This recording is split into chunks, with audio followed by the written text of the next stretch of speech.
আপনি 1000 বছর আমল করছেন, সুদ খাইছেন, লাভ কি? নামাজও পড়েন, মিথ্যা কথা বলেন, নামাজ পড়েন, মানুষের হক নষ্ট করেন, মা বাবার হক নষ্ট করেন, বোনের হক নষ্ট করেন, ভাইয়ের হক নষ্ট করেন, প্রতিবেশীর হক নষ্ট করেন, বান্দার হক। আল্লাহর হক নষ্ট করলে আল্লাহ মাফ করে দিবেন, বান্দার হক নষ্ট করলে আল্লাহ মাফ করবেন না, বান্দা যতক্ষণ মাফ না দিবে। তাহলে নামাজও পড়েন, সুদও খান। নামাজ পড়েন, সারা রাত ঘরে বসে মোবাইল দিয়ে জেনা করেন, জেনা, চোখের জেনা, হাতের জেনা, জবানের জেনা, অন্তরের জেনা। সারা রাত মোবাইলে জেনা চলে, ঘরে ঘরে, রুমে রুমে। ছেলে এক রুমে ঘুমায়, ঘুমায় না, মোবাইলে সারা রাত অপরাধ করে। মেয়ে আর এক রুমে মোবাইল নিয়ে অপরাধ করে। আর বাবায় তাকবির উল্লাহ ছাড়ে না মসজিদে গিয়া, তসবি 1000 দানা, কি লাভ? ইয়া আইয়ুহাল্লাযীনা আমানু কু আনফুসাকুম ওয়া আহলিকুম নারা ওয়াকুদুহান নাসু ওয়াল হিজারা আলাইহা মালাইকাতুন গিলাযুন শিদাদুন লা ইয়াসুনাল্লাহা মা আমারাহুম ওয়া ইয়াফআলুনা মা ইউমারুন। ও মুমিন, জাহান্নামের আগুন থেকে আগে নিজেকে বাঁচাও, এরপরের দায়িত্ব তোমার আহালকে বাঁচাও। আগে নিজেকে বাঁচাও, এতটুকুই শেষ? দ্বিতীয় দায়িত্ব তোমার আহালকে বাঁচাও। কিসের থেকে? জাহান্নামের আগুন থেকে। জাহান্নামের আগুন তো হাজার হাজার হাজার বছর পরে, মরার পর না হয় হাসরে বিচারের পরে। সেই আগুন থেকে এখন কেমনে বাঁচাবো? আগুন তো দেখাও যায় না, ধরাও যায় না, কেমনে বাঁচাবো? বলে যেই কাজ করলে জাহান্নামে যেতে হবে ওই কাজ থেকে বাঁচাও। ওই কাজের নাম সমষ্টিগতভাবে বলে গুনাহের কাজ। গুনাহ করলে জাহান্নামে যেতে হবে। ইন্নাল আবরারা লাফি নাঈম ওয়া ইন্নাল ফুজ্জারা লাফি জাহিম। নেক আমল যারা করবে তারা জান্নাতের পথিক, যারা গুনাহ করবে তারা জাহান্নামের পথিক। অতএব নিজেকে জাহান্নাম থেকে বাঁচাও, তার মানে নিজেকে গুনাহ থেকে বাঁচাও। হাতের গুনাহ, চোখের গুনাহ, কানের গুনাহ, জবানের গুনাহ, অন্তরের কল্পনার গুনাহ। তুমি বাঁচবা, এরপরে তোমার দায়িত্ব শেষ না, তোমার আহালকে বাঁচাও। বলে তোমার আহালকে, কয় মা বাবার আহাল হলো সন্তান, স্বামীর জন্য আহাল তার স্ত্রী, শিক্ষকের জন্য আহাল হলো ছাত্র, মসজিদের ইমাম ও খতিবের জন্য আহাল হলো মসজিদের মুসল্লি, ওলামায়ে কেরামের জন্য আহাল হলো এ জমিনের উম্মতেরা। মা বাবা, জাহান্নাম থেকে তুমি আগে নিজেকে বাঁচাও, তারপরে তোমার দায়িত্ব সন্তানকে বাঁচাও। স্বামী, তুমি জাহান্নাম থেকে আগে নিজেকে বাঁচাও, দ্বিতীয় দায়িত্ব তোমার আহাল স্ত্রীকে বাঁচাও। ইমাম ও খতিব জাহান্নাম থেকে নিজেকে আগে বাঁচাবেন, তারপরে মুসল্লিদেরকে বাঁচাবেন। ওলামায়ে কেরাম জাহান্নামের আগুন থেকে নিজেকে আগে বাঁচাবেন, তারপরে উম্মতকে বাঁচাবেন। এখন আমি আলেম, আমার দায়িত্ব উম্মতের উপরে আছে না নাই? আমি বাবা, আমার দায়িত্ব সন্তানের উপর আছে না নাই? আমি বিবাহিত পুরুষ, আমি স্বামী, আমার স্ত্রীর উপরে দায়িত্ব আসেনি? আছে। আমি মসজিদের ইমাম ও খতিব, মুসল্লিদের উপরে আমার দায়িত্ব আসেনি? আছে। তাহলে এক মানুষ কত দায়িত্ব মাথায়? জাহান্নাম থেকে আগে নিজেকে বাঁচাও, আহালকে বাঁচাও। অনেকে নিজে নিজে জাহান্নাম থেকে বাঁচতে পারছে, আহালকে না বাঁচানোর কারণে কিয়ামতের দিন বহু তাবলিগওয়ালা, বহু পীর সাহেবের ভাগরিওয়ালা মুরিদ, বহু হাজী সাহেব নিজে নিজে জিকির আজকার করিয়াও জাহান্নামে যাবে সন্তানের গুনার কারণে। আসতে বলেন কেন? বহু তাবলীগওয়ালা, বহু পাগড়িওয়ালা দরবেশ ছেলের গালে দাড়ি নাই, কথা বলেন না কেন? সুদের টাকায় ব্যবসা করে, মাইয়া বেপরদায় কলেজে দৌড়ায়। এত সোজা জান্নাত পাওয়া, এত সোজা কোন সরে কইছে? জান্নাত পাওয়া যদি সহজ হইতো তো জান্নাতের টিকিট হাতে পাইয়া আবু বকর সারা জীবন কাঁদলেন কেন? জান্নাত পাওয়া যদি সহজ হইতো জান্নাতের টিকিট হাতে পাইয়া ওমরে ফারুক সারা জীবন কান্না করলেন কেন? ওসমান কান্না করলেন কেন? হযরত আলী কান্না করলেন কেন? যে নবীর কোনো গুনাহ নাই সেই নবীও আল্লাহর আদালতের ভয়ে কান্না করে। তাদের কত সুন্দর নামাজ, কত সুন্দর তেলাওয়াত, কত সুন্দর রোজা, কত সুন্দর তাদের আখলাক তাকওয়া, কত সুন্দর তাদের আল্লাহর ভয়। এরপরেও তারা আল্লাহর দরবারে কান্না করেছেন জীবন ভর। আর আপনার আমার নামাজ তো নাই, রোজা নাই, তেলাওয়াত নাই, তাকওয়া নাই, টুকটাক যে নামাজ পড়ি সব ভণ্ডামি। কি এই যে নামাজ পড়ে মিথ্যা বলে, নামাজ পড়ে কাস্টমারের সাথে ধোকাবাজি করে, নামাজ পড়িয়া মানুষের জমিন ঠকায় খায়, এ নামাজি না ভণ্ড? এই নামাজির উপায় কি? হ্যাঁ, আল্লাহ বলে দিছে, আপনার বলা লাগবে না। আল্লাহ বলছেন, আরাআইতাল্লাযী ইউকাযযিবু বিদ্দীন ফাযালিকাল্লাযী ইয়াদউল ইয়াতীম ওয়া লা ইয়াহুদ্দু আলা তাআমিল মিসকিন। এরপরে কি? ফাওয়াইলুল লিল মুসাল্লিন, নামাজি মুসল্লির জন্য ওয়াইল নামক জাহান্নাম। ওয়াইল জাহান্নামের স্তরের মধ্যে মারাত্মক ভয়ঙ্কর এক স্তর ওয়াইল। নামাজি মুসল্লির জন্য ওয়াইল নামক জাহান্নাম। তাহলে কি নামাজ পড়েন? এমন নামাজ কি আপনি আমি পড়ি যে আল্লাহ বলছেন ফাওয়াইলুল লিল মুসাল্লিন, ওই মুসল্লি নামাজি যার জন্য আমি আল্লাহ ওয়াইল নামক জাহান্নাম বানায় রাখছি। দেখেন তো নামাজ পড়াও কত প্যারা। আর যেটি নামাজ পড়ে না এটির উপায় কি? রহমতের নবী বলেন, বাইনাল আবদি ওয়া বাইনাল কুফরি তারকুস সালাহ। বেঈমান আর মুমিনের মধ্যে ব্যবধান হলো নামাজ। বেঈমানেরা নামাজ পড়ে না, মুমিনেরা নামাজ ছাড়ে না। বেঈমানের পরিচয় কি? নামাজ। মুমিনের পরিচয় কি? নামাজ। এবার যারা নামাজ পড়ে না, মাওলার সাথে হিসাব মিলাও। হাসিবু ক্বাবলা আন তুহাসাবু। ওমরে ফারুক রাদিয়াল্লাহু আনহু বলেন, হাসিবু ক্বাবলা আন তুহাসাবু। আসল হিসাবের আগে নিজের হিসাব মিলাও। ওই দিন কিন্তু নিজে মিলাইতে পারবা না, টাইম পাইবা না। আল্লাহ বলবেন ধর, হিসাব মিলাবার আর কোনো টাইম হবে না। কেমন ভয়ঙ্কর হবে সেদিন।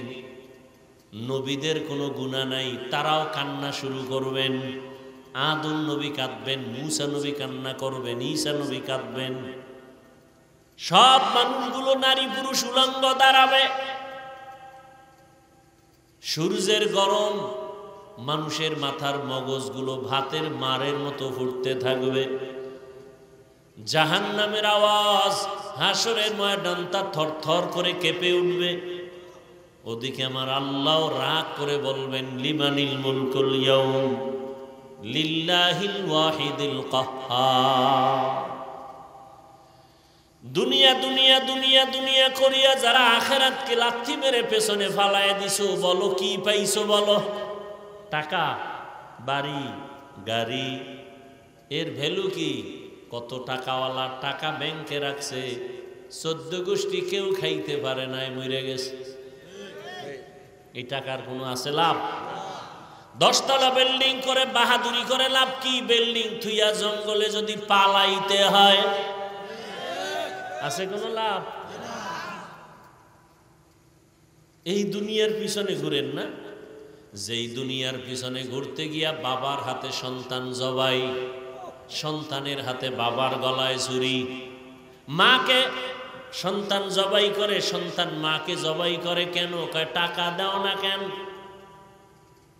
চোখের সামনে সোনার বাংলায় ঘটনা চলছে, স্ত্রী স্বামীকে জবাই করে, স্বামী স্ত্রীকে জবাই করে কেন? বলে দুনিয়া চাই, তুই মরলে সব আমি পাবো। কি তুই মরলে আমি পাবো? কিন্তু শেষ পর্যন্ত সেও কি পায়? কুত্তার মতো অবস্থা হয়েছে। একটা মরা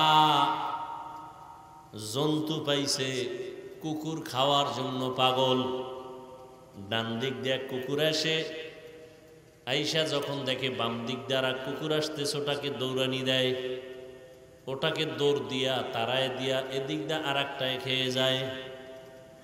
কি এজন্য হযরত আলী রাদিয়াল্লাহু তাআলা আনহু বলেন, আদ-দুনিয়া জিফাতু ওয়া তুল্লাবুহা কিলাব। দুনিয়া হলো একটা মরা জন্তুর মতো, এর পেছনে যারা দৌড়ায়, আলী বলেন এরা কুত্তা।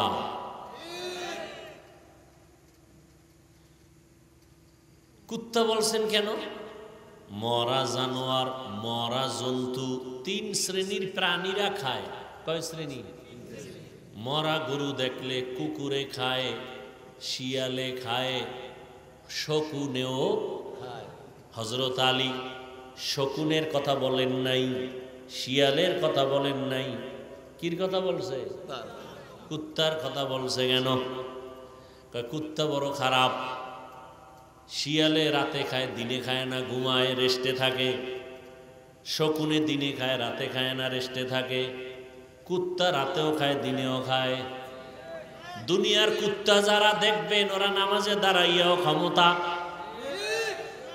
ওরা দান করে, মানুষজনরে কিছু ভোট দেয়, ঠিক নেই?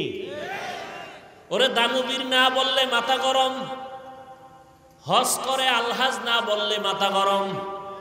তাহলে হজও করছে দুনিয়ার মোবারকবাদ পাওয়ার জন্য, মানুষের ধন্যবাদ পাওয়ার জন্য দান করে, মানুষের ধন্যবাদ পাওয়ার জন্য হজে যায়, মানুষের ধন্যবাদ পাওয়ার জন্য কোরবানি দিয়ে মানুষের গোশত বিলায়, মানুষের ধন্যবাদ পাওয়ার জন্য যাকাত দেয়।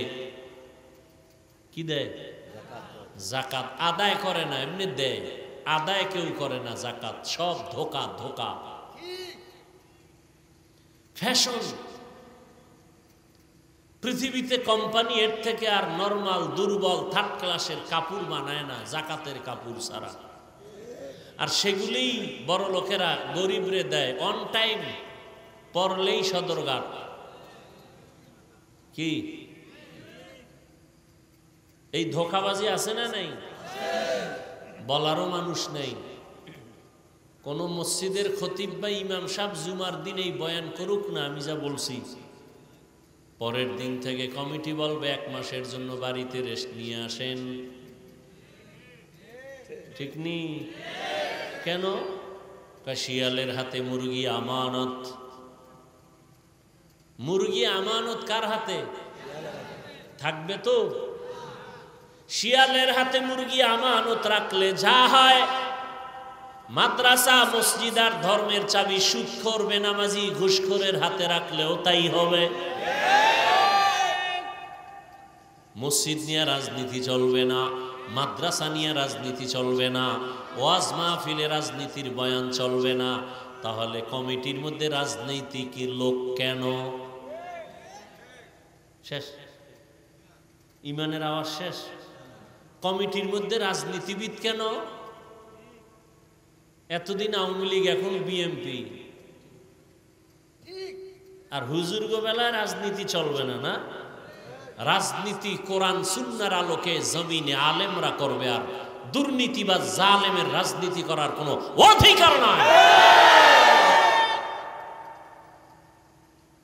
মানুষের জীবন নিয়ে যারা হোলি খেলে, মানুষের ক্ষতি করে, সমাজের ক্ষতি করে, মহিলাদের ক্ষতি করে, চরিত্র নষ্ট করে, এদের রাজনীতি করার অধিকার নাই। এরা জালেম, এরা চান্দাবাজ, এরা ধান্দাবাজ। রাজনীতি তারা করবে যারা মানুষের অধিকার ফেরত দিতে পারে, যাদের মধ্যে লোভানক দৃষ্টি নাই, চুরি করার অভ্যাস নাই, ডাকাতি করার অভ্যাস নাই, জুলুম করার অভ্যাস নাই। এই রাজনীতি করেছেন সুলাইমান নবী, কোরআনে আছে। এই রাজনীতি করেছেন ইউসুফ নবী, কোরআনে আছে। কেন বলেন ইসলামে রাজনীতি নাই? কেন বলেন? মাস্তানি করেন না? মদিনার রাষ্ট্র চালান নাই রসুল? ওমরে ফারুক চালান নাই? আবু বকর চালান নাই? কেন বলেন ইসলামে রাজনীতি নাই? হ্যাঁ, খোলামেলা বলেন যে হ্যাঁ আপনারা যে চুরি করেন, দুর্নীতি করেন, চান্দাবাজি দান্দাবাজি করেন, এটা ইসলামে নেই। ইসলামে কি আছে? গোলাম যেই প্লেটে খাবে, মালিক একই প্লেটে খাবে। ইসলামে কি আছে? কর্মচারী কাজ করবে, ঘাম ঝরার আগে বেতন দাও। আর ধান্দাবাজি চান্দাবাজি রাজনীতিতে কি আছে? মালিক 60 টাকা দামের খেজুর দিয়ে ইফতারি করবে, কর্মচারীকে 8 আনা দামের পায়ে ফেসা ধুলাবালু মিশ্রিত খেজুর দিবে। এগুলো চান্দা ধান্দাবাজি রাজনীতির ফলাফল। আল্লাহ সব ভাইকে হেদায়াত দান করুন। এ কথা বলারও কোনো সুযোগ নাই। কেন শিয়ালের হাতে মুরগি আমানত? বুঝেননি বয়ান? যে এতক্ষণ তো ভালোই চলছিল, তো লাইন আউলে যেতেছে। ফিলিস্তিনের মতো যখন হোমানে দেখবা ফিডা শুরু হয়ে গেছে, তখন লাইন কোনটা বুঝবা, এর আগে বুঝবা না। কপালে ফিলিস্তিনের মতো মাইরাস।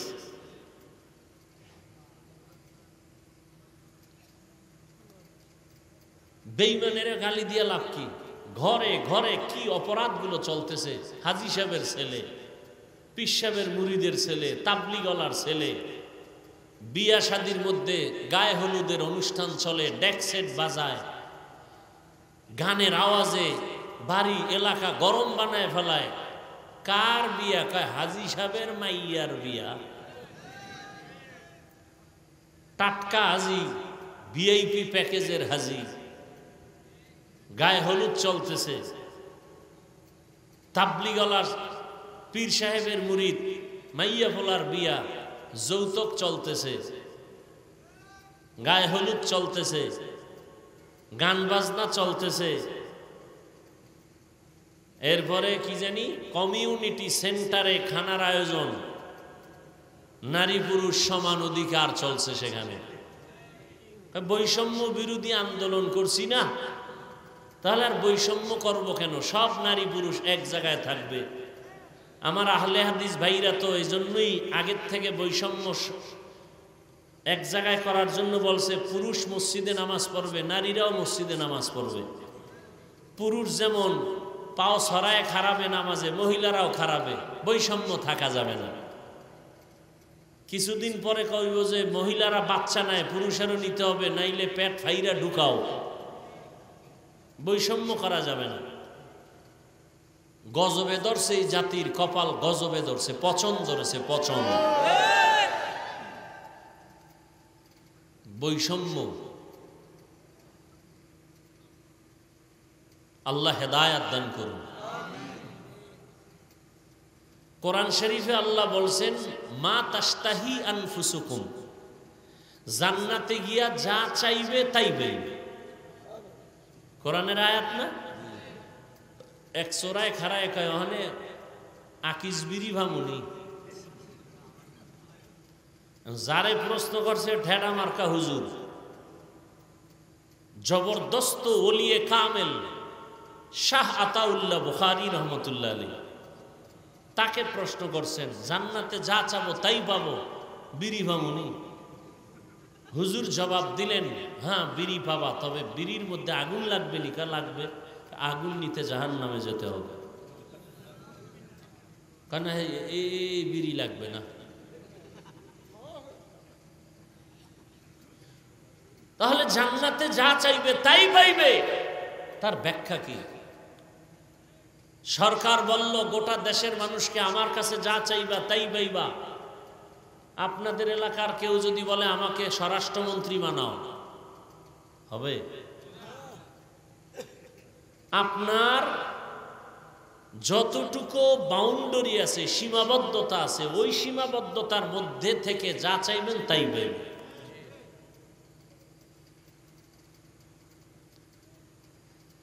আল্লাহ তো আল্লাহ বলছেন, ও মানুষ, পরকাল জীবন তোমার স্থায়ী, সেই দিকে কি অর্জন করছো হিসাব মিলাও। এই দুনিয়া কিছুই না। মশার পাখার দামের মূল্য দুনিয়ার দাম আল্লাহর কাছে নাই। তাহলে এই দুনিয়াতে আল্লাহ পাঠাইলেন কেন? কয় সামান্য জরুরত সেইরা চলে আসবা, দুনিয়ায় তোমাকে থাকার জন্য পাঠাই নাই। এই জন্য পয়গম্বরের এক সাহাবী আবু যার গিফারি রাদিয়াল্লাহু আনহু জীবনে ঘর সংসার করেন নাই। আল্লাহর মহাব্বতে সিলেটের জমিনে ঘুমন্ত ওলিয়ে কামেল শাহজালাল রহমতুল্লাহ আলাইহি জীবনে বিয়া করে নাই। আল্লাহর মহব্বতে জীবন কাটায় দিছেন। বসরা এলাকার রাবেয়া নামের মহিলা জীবনে বিবাহের সংসারে যান নাই, আল্লাহর মহব্বতে কাটায় দিছেন। দুনিয়া কিছুই না রে বাবা, সবার জন্য এটা বাধ্যতামূলক না, তা মানি হলো দুনিয়া ছাড়া চলা যাবে না, তবে দুনিয়া যেন তোমার শরীরের মধ্যে আক্রমণ না করে। قال رسول الله صلى الله عليه وآله وسلم الدنيا خلقت لكم وأنكم خلقتم للآخرة। দুনিয়া তোমার আমার গোলাম, আল্লাহ তোমাকে আমাকে বানাইছেন আল্লাহর গোলাম। যারা আল্লাহর গোলাম হয়েছেন গোটা দুনিয়া তাদের গোলাম হয়ে গেছে। মেহেন্দিগঞ্জের মানুষ, তুই জঙ্গলের বাঘের ভয় করো, কিন্তু এমনও মানুষ জমিনে ছিল বাঘ তাদের ভয় করছে। তুমি কেমন মানুষ? সাপ দেখলে ভয় পাও, আর তারা কেমন মানুষ? সাপ তাদের দেখলে ভয় পায়। নদীর মধ্যে পানি নাই, অনেক বছর হয়ে গেল। এলাকার মানুষ ওই জমানার আল্লাহর প্রিয় বান্দার কাছে সবাই চলে গেলেন, হযরত আমাদের এলাকার নদী শুকনা, পানি নাই, কি করতে পারি পরামর্শ দেন। আল্লাহর প্রিয় বান্দা চিঠি লেখা শুরু করলেন। চিঠির মধ্যে কি লেখছেন তিনি জানেন, আল্লাহ জানেন। চিঠিটা লেখা সিলটিল মাইরা লোকদের কয়, যাও চিঠিটা গিয়া শুকনা নদীর মধ্যে ফেলে দিও। আল্লাহর বান্দার লেখা চিঠি গিয়া শুকনা নদীর মধ্যে ফেলে দেওয়া মাত্র দীর্ঘ বছর পর্যন্ত যেই নদীর মধ্যে পানি নাই, ওই নদীতে চিঠি ফালানো মাত্র পানির জোয়ার শুরু হয়ে গেছে। এটা কেমনে সম্ভব? এটা গাঞ্জাখুরি কথা। শুকনা নদীতে পানি নাই, একজনে চিঠি লেখা পাঠায় দিছে, আর চিঠি বা নদীর মধ্যে ফেলা মাত্র পানি আসছে। এটা কেমন গাঞ্জাখুরি কথা? একজনে কয় ঘটনাটা ঘটাইছে কে?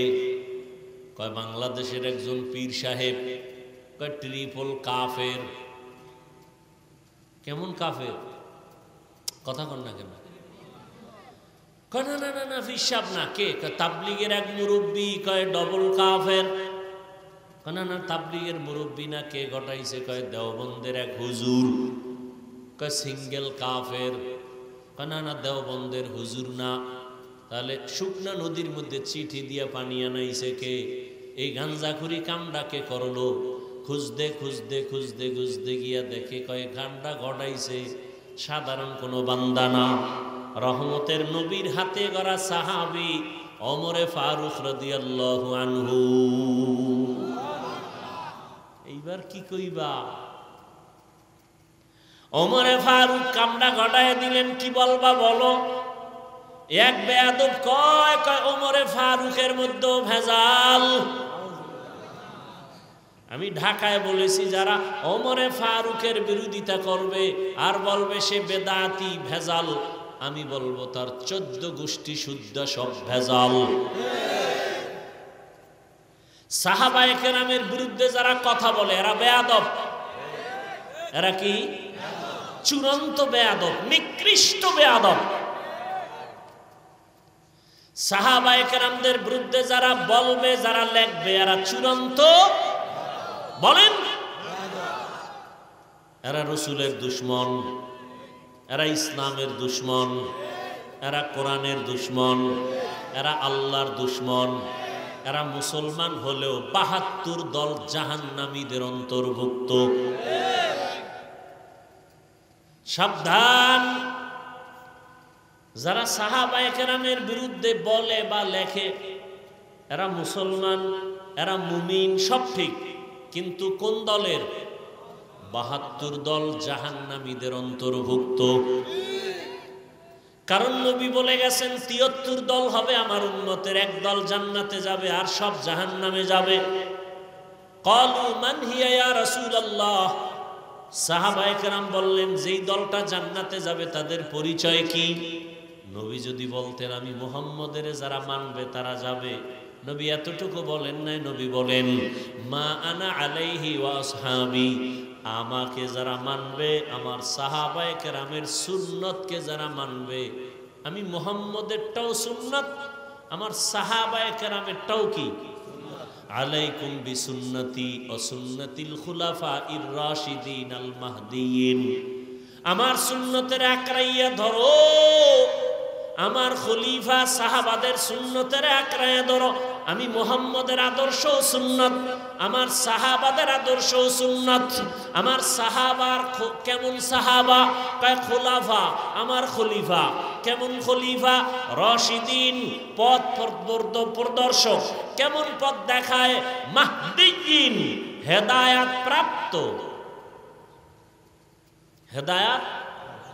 অতএব এদের ব্যাপারে যারা লেখবে, যারা বলবে, এরা পৃথিবীর নিকৃষ্ট কি? বেয়াদব। লিকুল্লি শাইইন জিনাতুন ফিল ওয়ারা ওয়া জিনাতুল মারই তামামিল আদাবি। আজ খোদা খাহিমে তৌফিকে আদব, বেআদব মাহরুমে গাশত আজ ফজলে রা। দুনিয়া কিছুই না। দুনিয়া দুনিয়া দুনিয়া করে কতটুকু আগাইছো দুনিয়াদারেরা। আর আমরা যারা আখেরাত আখেরাত করে দাড়ি রাখলাম, টুপি পরি, নামাজ পড়ি, পর্দা করি, হালাল খাই, বলো আমরা কত পেছনে আছি। বরং বর্তমান দুনিয়াতে যারা রসুলের আদর্শ নিয়ে চলে, এদের মতো সম্মানে শান্তিতে আর দ্বিতীয় কেউ নেই। এটাকেই বলে মুকুটহীন সম্রাট। মুকুটহীন সম্রাট। দুনিয়ার ক্ষমতাওয়ালাদের চেয়ার আছে, কাল থাকে না। আর আল্লাহ যাদের মাথায় মুকুট পরায় দিছেন দ্বীনের, রসুলের আদর্শের, এদের চেয়ারের মেয়াদ শেষ হবে কেমনে? এদের মেয়াদই নাই। টাকা দিয়ে যারা সম্মান কিনে চেয়ারে বসে, এরা প্রথমে ফুলের মালা পায়, ফাইনালে জুতার মালা। আর আমার আল্লাহ যাদের সম্মান দেন, এরা দুনিয়ায় বাদশাহ, পরকালেও বাদশাহ। দুনিয়া কিছুই না রে বাবা। মহামারী করোনায় কত কত টাকাওয়ালা ক্ষমতাওয়ালারা মাথা কাইত হয়ে গেছে, কিন্তু যাদের কাছে রসুলের আদর্শ কোরআন আছে তখনও তারা শান্তিতে ছিলেন, এখন ওইভাবেই আছেন, কোনো টেনশন নাই। এই সম্মান কে দিছেন? ও আমার যুবক বাবারা, আমি যা বুঝাইতে চাই ভাই বোনা, যে আমি বলতেছি তুমি এখন স্কুল কলেজ বাদ দিয়া মাদ্রাসায় যাও, হুজুর হও, পীরের কাছে যাও, তাবলিগে যাও, একবারও বলি নাই, বরং আমি বলবো এই দিকে যাবা না। স্কুল ছাড়বা না, কলেজ ছাড়বা না, লেখাপড়া করো, ওই লাইনে করে ডাক্তার হও, ইঞ্জিনিয়ার হও, প্রফেসর হও, ওসি ডিসি এসপি হও। হুজুর হওয়ার কোনো দরকার নাই, কারণ আমগো দেশে হুজুর অনেক বেশি। আমার দেশে এখন অভাব, আদর্শবান ডাক্তার নাই, আদর্শবান ইঞ্জিনিয়ার নাই, আদর্শবান এসপি নাই, ডিসি নাই, আদর্শবান এমপি নাই, চেয়ারম্যান নাই। আজকে আমার দেশের ওসি ডিসি এসপি যদি আদর্শবান নামাজি হতো, চেয়ারম্যান মেম্বার এমপি যদি আদর্শবান নামাজি হতো, এই দেশটা বেহেশতের বাগান হয়ে যেত। অতএব তুমি ডাক্তার হও, ইঞ্জিনিয়ার হও, প্রফেসর হও, ওসি হও, ডিসি হও, তবে ছোট একটা দাবি, বেয়াদব হইবা না। খবরদার বেয়াদব হইবা না। বেয়াদব না হওয়ার মানে কি? এক নম্বরে মা বাবার সাথে বেয়াদবি করবা না, মরার আগে পঙ্গু হয়ে যাবা। দ্বিতীয়, শিক্ষকের সাথে বেয়াদবি করবা না। তৃতীয়, উলামায়ে কেরাম মুরব্বীদের সাথে বেয়াদবি করবা না, কপাল পুড়ে যাবে। খবরদার, মা বাবার যদি বরদোয়া লেগে যায়, শিক্ষকের বরদোয়া যদি লেগে যায়, আলেমের অন্তরের কষ্টের নিঃশ্বাস যদি তোমার কপালে লাগে, মরার আগেই তুমি বিছানায় পড়ে যাইবা, অকাল মরণ হবে তোমার। জীবনে মাথা উঁচু করে দাঁড়াতে পারবা না। ও আমার যুবক বাবারা, দুনিয়া দুনিয়া যারা করছে কিছুই পায় নাই, খালি বাহাদুরি দেখাইছে, আমার আমার আমার আমার আমার, মরার আগে দেখে কিছুই নেই। দেখছেন নি কারবার, আমার বাড়ি, আমার টাকা, আমার আমার। এখন মরবে তো পরের কথা, জেন্দা থাকতেই দেখে এখন বউও নাই, মাইয়া ভোলাও নেই। মরার পরে তো কিছুই নেই। চোখে দেখাও দুনিয়ার পিছনে দৌড়ায়।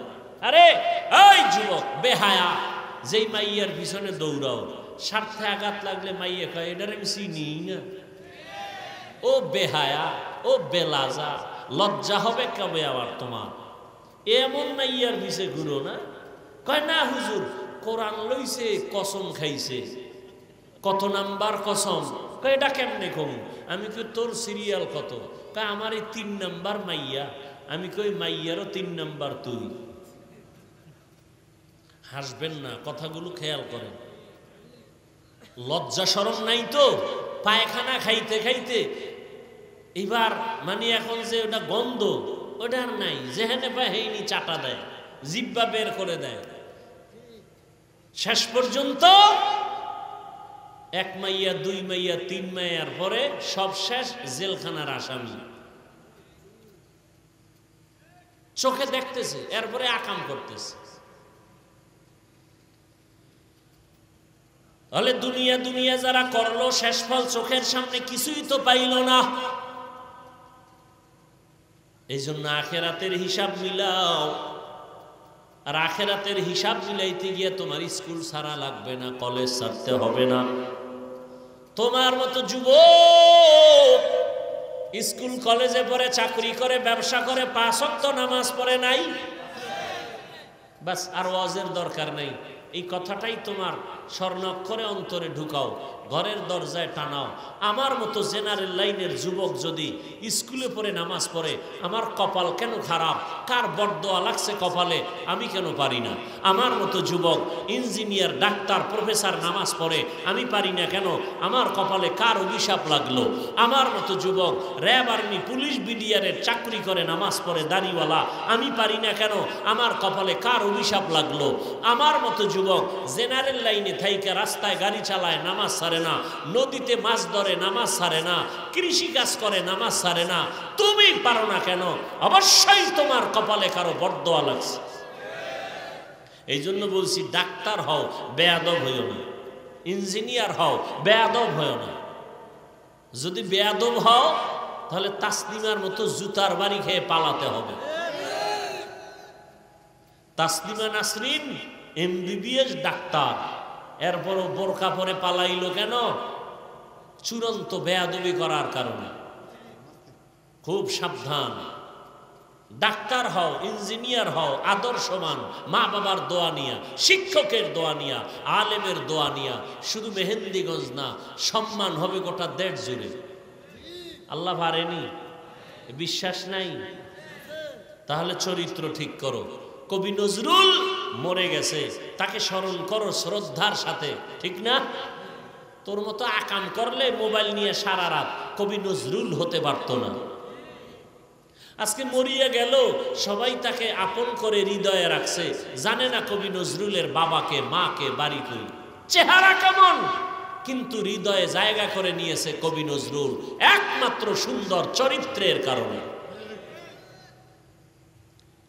তুমি মরে যাও, ফলাফল কি তোমার? তুমি মরে গেলে ফলাফল কি? তোমাকেও স্মরণ করবে মা বাবা। একটা বালা গেছি গা, ওর চরিত্র এত খারাপ, ও মরছে, বিপদ থেকে বাঁচলাম, কারণ ওর চরিত্রের কারণে সমাজে মুখ দেখাইতে পারি না। এই অভিশপ্ত কপাল নিয়ে জন্ম নিয়েছ। তুই মরে গেলে তোর মা খুশি, তোর বাপ খুশি, এমন কপাল নিয়ে জন্ম নিয়েছ, লজ্জা করে না?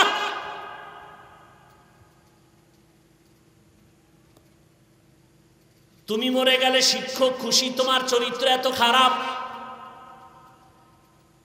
তোমার চরিত্র কি এমন হবে না যে মরে গেলে মা কান্না করবে, বাবা কান্না করবে, শিক্ষক কান্না করবে, তোমার বন্ধু বান্ধবেরা কান্না করবে, ভালো একটা সন্তান হারাইলাম।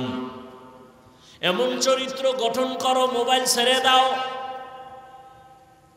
তোমার মতো যুবক এখনো আছে মোবাইলে, গুনাহ করে না, 5 বেলার নামাজ পড়ে, দাড়িওয়ালা, জেনারেল লাইনে থাকে, ব্যবসা করে, চাকরি করে। মনেরে বুঝায় তওবা করো, আর আল্লাহকে বলো, হে মালিক, মনের খাহেশ মিটাইয়া, শখ মিটাইয়া কত অন্যায় করেছি জীবনে। মা বাবায় বাধা দিয়েছে, মানি নাই। মনে চাইছে দাড়ি কাটবো, কেটে ফেলেছি। মনে চাইছে নামাজ পড়বো না, পড়ি নাই। মনে চাইছে পার্কে যাব, গেছি। মনে চাইছে সারা রাত মোবাইলে গুনাহ করব, করেছি। কেউ আমার বাধা দেয় নাই, দিলেও শুনি নাই। কিন্তু একদিন তো আমার মরণ হবে। মেহেন্দিগঞ্জের মানুষ, কতটা ভয় থাকা দরকার। তোমার এই মেহেন্দিগঞ্জের 3 ভাগের সব লয়ে গেছে নদীতে, ঘুমায় দেখবি নদীর মধ্যে হইয়া রইছ। হাসো,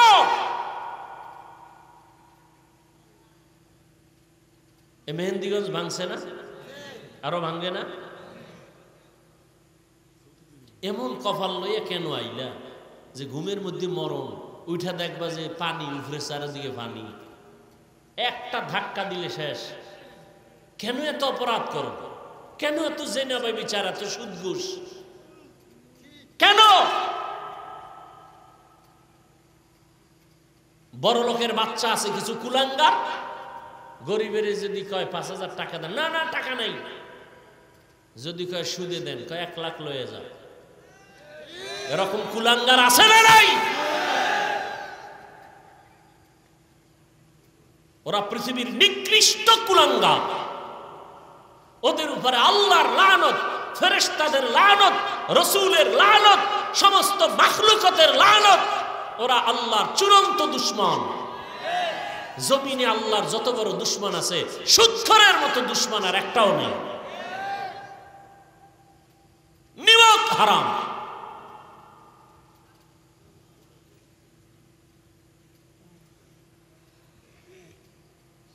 ওরা কুলাঙ্গার। 24টা ঘন্টার সেকেন্ডে সেকেন্ডে গর্ভধারিণী মায়ের সাথে জিনার গুনাহ, জিনার গুনাহ, জিনার গুনাহ। কত বড় কুলাঙ্গার! গর্ভধারিণী মায়ের সাথে জিনার গুনাহ। গরিবের টাকা দেয় না, 5,000 ধার চাইলে দেয় না, সুদে চাইলে লাখ লাখ টাকা দিয়ে দেয়। আল্লাহ হেদায়েত দান করুন।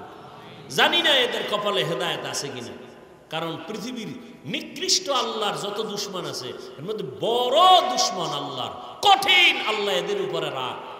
যারা সুদের সাথে জড়িত, এদের নামাজ হবে না, রোজা হবে না, দান করলে সওয়াব হবে না, হজ করলে কবুল হবে না, মোনাজাত দিলে কবুল হবে না। 24 ঘন্টা মায়ের সাথে জিনা করে, এর মোনাজাত কবুল হবে? এত সোজা। আল্লাহ হেদায়েত দান করুন। ও আল্লাহর বান্দারা, দোকানে আগুন লাগবে কেন? হালাল টাকায় ব্যবসা করবা। কাস্টমারের ধোকা দিবা না। দোকানে চুরি হবে কেন? চোর যদি হাত দেওয়ার হাত আটকায় যাবে, হাত বাঁকা হয়ে যাবে।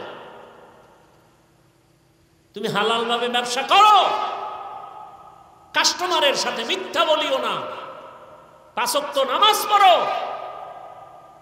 দোকান খুলেই তেলাওয়াত শুরু করে দাও। কেন তোমার দোকানে চুরি হবে, ডাকাত আসবে, আগুন লাগবে?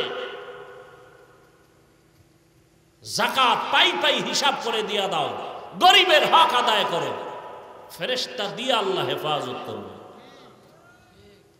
নদীর মধ্যে স্টিমার চলে, স্টিমার মালিক ঢাকায়, হঠাৎ খবর আসছে স্টিমার ডুবে গেছে তুফানে। এক মালিক বলে, আল্লাহর জাতের কসম, আমার স্টিমার ডুবে নাই। কয় তুমি দেখছো নি? কয় না। টেলিফোন পাইছো নি? কয় না। খোদার কসম যোগাযোগ নাই। তো গ্যারান্টি দিলা কেমনে তোমার স্টিমার ডুবে নাই? খোঁজ নিয়ে দেখে ঠিকই অন্য স্টিমার ডুবে গেছে, তারটা ডুবে নাই। জিজ্ঞাসা করলো, তুমি এত বড় গ্যারান্টি দিয়া কসম খাইলা, কারণ কি? বলে, রসুলের হাদিস, মালের যারা যাকাত ঠিক মতো দিবে, ফেরেশতা দিয়া আল্লাহ তাদের বিপদে হেফাজত করবেন। এলাকায় লাগছে আগুন, খবর আসছে, ভাই আপনার বাড়িতে আগুন লাগছে। কয়, খোদার কসম আমার ঘরে লাগে নাই। বলেন, পুরা গ্রাম? কয় না, আমার ঘরে লাগে নাই। খোঁজ নিয়ে গিয়ে দেখে ডানের বাড়ি শেষ, বামেরটাও শেষ, ওই বান্দার বাড়ি এখন আগুন লাগে নাই। জিজ্ঞাসা করা হলো, ভাই তোমার বাড়ি আগুন লাগে নাই কেন? ওই বান্দা আল্লাহ রসুলের পেয়ারা সাহাবী। সাহাবী বলে, রসুল দোয়া শিখাইছেন, ফজরের নামাজ পড়ে যদি এই দোয়া পড়ে, ফেরেশতা দিয়ে আল্লাহ পাক পুরা বাড়ি হেফাজত করবেন। আমি ফজরের নামাজ পড়ে দোয়া পড়ছি, আমি মাগরিবের নামাজ পড়ে একবার দোয়া পড়ি, রসুলের কথা সত্য, সব ধ্বংস হবে, আমারটা ধ্বংস হবে না। আমাদের বিশ্বাস কই? বিশ্বাস নাই মিয়া। আলহামদুলিল্লাহ সূরার মধ্যে পড়ে 1 গ্লাস পানিতে ফু দিয়া পানি পান করবেন, ক্যান্সার ভালো হয়ে যাবে, কিডনি ড্যামেজ থাকলে ঠিক হয়ে যাবে। বিশ্বাস থাকতে হবে তো। আর আপনি যে বিড়িটা নেন, এই জবানে কয়বার আলহামদুলিল্লাহ বললে হয় দইব? মায়েরে গালি দেন, বাবারে গালি দেন, বউরে গালি দেন, মাইয়া ভোলারে গালি দেন, এই জবানে সূরা ফাতিহার অ্যাকশন কি হবে? পবিত্র জবান নিয়া আল্লাহর কাছে যদি এখন বলেন, আল্লাহ এখন বৃষ্টি বন্ধ করো, এখন বৃষ্টি বন্ধ হয়ে যাবে, আল্লাহর সেই বান্দা ছিল তো? কথা বলেন না কেন? এখনো আছে, আমার নজরে এখনো আছে, আমি চিনি। ঢাকার থেকে বয়ানে রওনা হইতেছি, হজরতকে বললাম, হজরত ঢাকাতে তুফান চলে, মাহফিল হবে নি? হজরত বলে, আমার মাহফিল হবে বাংলাদেশে কোনোটা না হলে। চলে গেলাম, গিয়া দেখি পুরা এলাকায় বৃষ্টি, মাহফিলের প্যান্ডেলের আশেপাশে প্যান্ডেলে কোনো বৃষ্টি নাই। এ তো এখনো চোখের সামনে, এ মানুষ এখনো আছে।